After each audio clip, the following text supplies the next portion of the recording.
Good morning guys အခု Christmas village ကိုသွားနေရယ်ဘာရှိလဲလို့လိုက်ကြည့်ကြနော်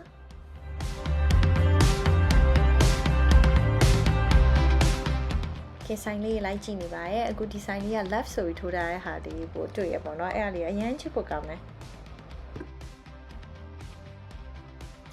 ဘီယာဆိုင်လေးမှာအခုလိုမျိုးအမှတ်တရခွက်လေးနဲ့လည်းတောက်လို့ရပါတယ်လက်ဆောင်ပစ္စည်းလေးတွေအရင်လာ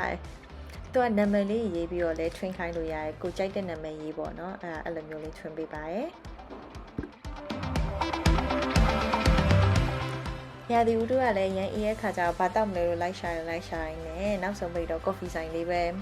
ရွေးမိသွားရပေါ့နော်အခုက Irish coffee လေးပေါ့သူက coffee နဲ့အရက်နဲ့ရောပြီးတော့ထည့်ထားပါပေါ့နော်အဲ့ဒါလေးတောက်လိုက်တော့နည်းနည်းလေးနီးလို့ကောင်းသွားတယ်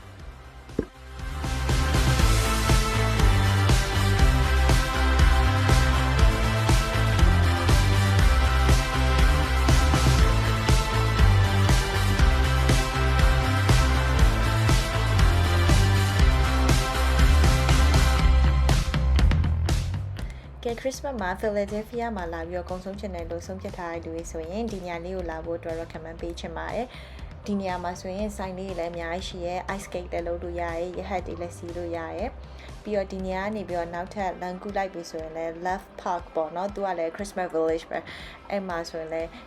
ကို family နဲ့ထပ်ပြီးတော့ time spend လုပ်လို့ရတာပေါ့နော်